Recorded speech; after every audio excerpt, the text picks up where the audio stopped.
So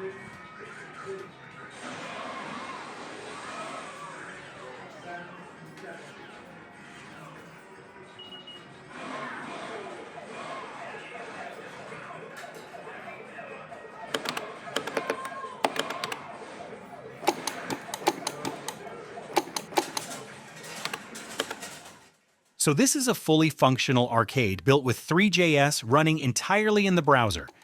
It looks pretty finished, but this is actually just the current state of the project. In fact, as you can see, there are still bugs to fix, performance issues, and several other details that are more hidden, but I was quite eager to share it. So in this video, I want to show the process behind it, from the initial idea and visual exploration to modeling the arcade in 3D and finally bringing it to the web using React 3 Fiber. So let's get into it.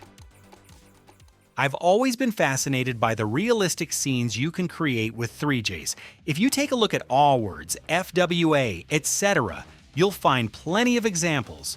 But beyond realism, what ultimately wins me over is how interactive they can be. And that's exactly what happened to me with this Shopify site. This pinball scene is completely interactive, where you can not only play the pinball machine, but also interact with its surroundings. That project was a big inspiration and made me wonder how far I could push something like that with my current skill set. On top of that, I'm a big fan of retro aesthetics. I'm definitely a bit nostalgic, and I already had a game with a similar visual style, so creating an arcade felt like a natural direction. And that's how this arcade project started. At this point, I already knew that the arcade itself was going to be the main focus of the project. It had to be something you could interact with, walk around, and actually play. But to really sell the experience, the environment around it was just as important.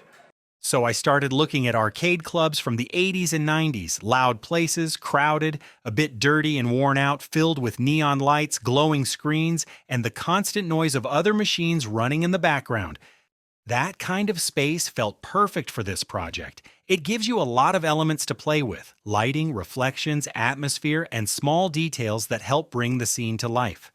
Once I had that general idea in mind, I moved on to creating a visual concept for the scene. For that, I used Gemini to create some concepts to base my work on. I used the pinball project as a visual reference and added more context around the environment and the arcade itself.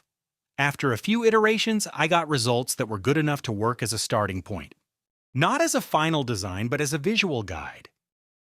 I also asked Gemini to generate blueprint-style images of the arcade cabinet. That made the 3D modeling process much easier later on.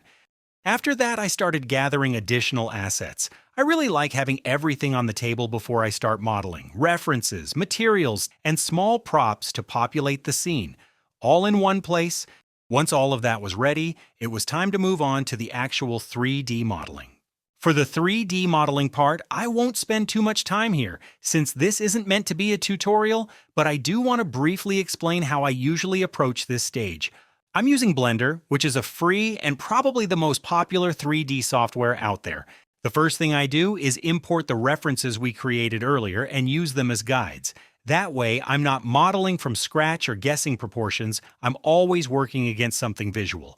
Remember that these models will be used on the web, so try to keep them as low poly as possible. You don't need to make an extremely detailed model for it to look good.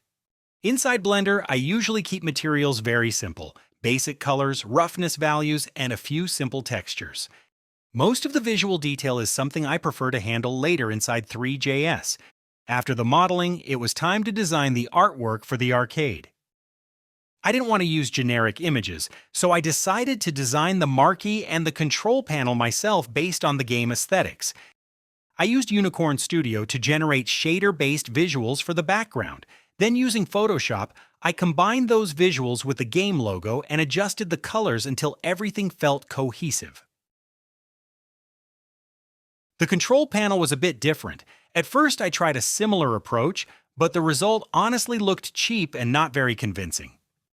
So instead, I gathered some references and used Gemini to generate a concept specifically for the control panel. I adapted that concept to the arcade layout and tweaked it until it felt right. Even then, I ended up changing it again later. Since the game is single player, I had to redesign the panel one more time. That's just part of the process. The last thing I had left to do was model the items surrounding the arcade machine, the table with some period pieces, the poster, and the background. Now that everything is ready in our scene, this was the render. To bring this experience into the browser, I'm using the following stack. First, React 3 Fiber. It's a library that allows you to use Three.js inside React in a more declarative way. If you're watching this video, you probably already know about it. But for anyone who doesn't, Three.js is a library that makes it much easier to work with WebGL and render 3D graphics directly in the browser. On top of that, I'm using Dre. It's a helper library that provides a lot of useful abstractions, things like loaders, controls, environment presets, and utilities that save a lot of setup time. For animations, I'm using GSAP. It gives me precise control over timings and transitions, which is especially useful for camera movements and interactive elements. I'm also using Claude as an AI to help speed up parts of the integration process. I'm not gonna lie, lately it's become a must for me when coding. Okay, so once the model was exported from Blender, I used a tool to convert the GLB into a React component. I go more in-depth into this process in another video, so I'll leave a link here if you want to check that out. With the model imported, the next step was setting up the camera and the lights. I used the Blender render as a reference to get the scene as close as possible to the original look. To fine-tune everything, I'm using Leva controls. This lets me tweak values like light intensity, camera position, and colors in real time. I'll leave links to all the libraries and utilities I'm using in the description. I also added some post-processing, mainly bloom for the lights, and a subtle grain filter to give the scene a bit more texture. At this point, the base of the scene is ready. I think that's all for today. I'll do a second part where we'll look in more depth at the rest of the project, the interactions, and so on. There are several things that will surely be useful to you.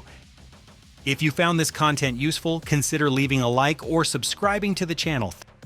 Thanks for watching, and I'll see you in the next one.